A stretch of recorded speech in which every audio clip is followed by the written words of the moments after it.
The job is simple. Take the girl, get the ransom, and profit. But something about her just doesn't seem quite right.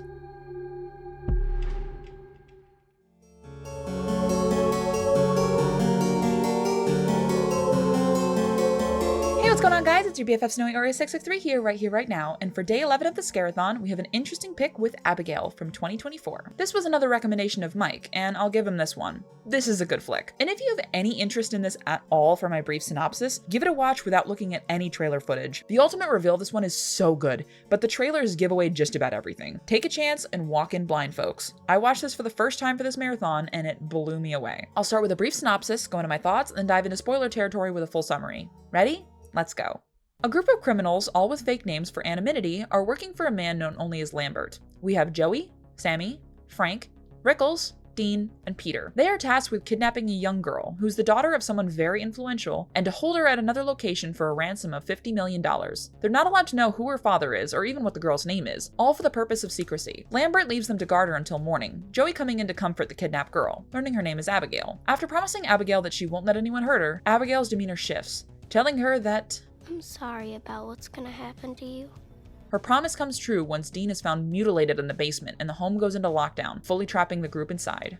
This was such a goddamn ride. I love how chaotic and gory this one got, especially as somebody who had no idea what the real threat of this movie was. Trying to race to put the pieces of the mystery together while also trying to figure out who in the group to trust was so good. I for sure was blindsided by every turn of the story, this one never falling into a predictable place. And Abigail's actress, Alicia Weir, is so goddamn talented. She carried every scene she was in, completely stealing the show and acting leagues beyond some of the adults in the cast. It also feels like a long time since I've said this, but most of the characters in this were really well done, feeling like real people instead of stereotypes. I've missed that in the 3 days since I've watched Poltergeist. Now we're gonna get a little deeper into the plot and into some spoilers. If you want to skip, head to this time. Ready? 3, 2, 1, boo.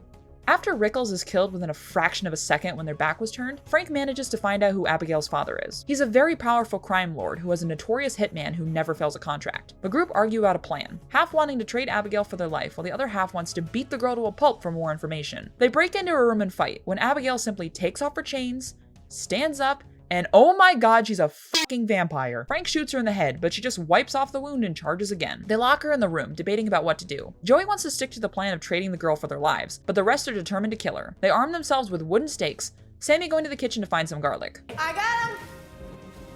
Sammy, those are fucking onions. Joey stays behind while the rest find Abigail, having changed into a ballerina costume and is dancing with a headless body to classical music. What a goddamn image. Holy shit, the aura this kid has is unmatched. They all get their asses kicked and retreat back to Joey, who fills them in on a new plan. She recalls the time they kidnapped her, the injection they used having actually knocked her out cold. Armed with this weapon, the group splits up to find her. Sammy finds a pit in the back full of dozens of dead bodies, meeting up with the others when Abigail tries choking out Frank. Sammy jumps in to help, getting bit in the process. Joey successfully stabs her with the injection, knocking her out. Abigail wakes up locked in the elevator shaft, the others trying to interrogate her. They learn that she's hundreds of years old, and her father truly is that notorious crime lord, but she is the hitman. Haven't you wondered why I brought you all here?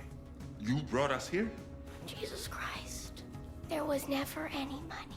She purposefully led all these people here, knowing who they really were. Each one somehow wronged her father, and despite him not caring much for his daughter, he does let her have fun to play with her food. She singles out Joey most of all, spewing out chillingly how she abandoned her own kid due to her drug addictions. The group then try to find a way to escape, leaving Frank to watch over the demon child. Abigail tricks him with a badass monologue and breaks free, only being stopped by a ray of sunlight that explodes her hand.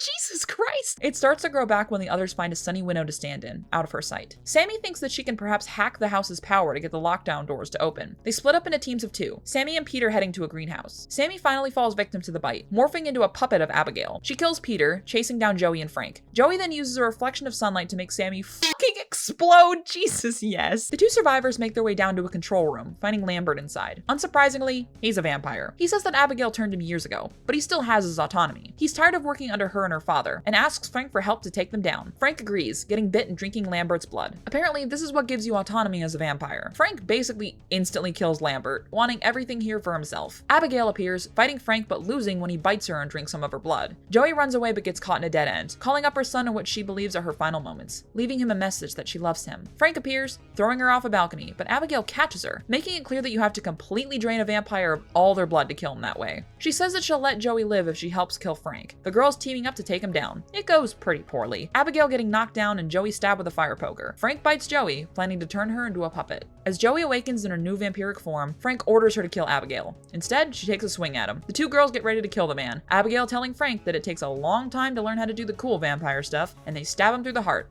Frank exploding into a massive goo. Joey has reverted back to her human form, having killed the one who turned her. Just then, Abigail's father appears, and we loosely get the reveal that he's Dracula. Abigail defends Joey, convincing her father to let her go. Joey gets the hell out of Dodge, planning to return back to her son to be a good mother for him.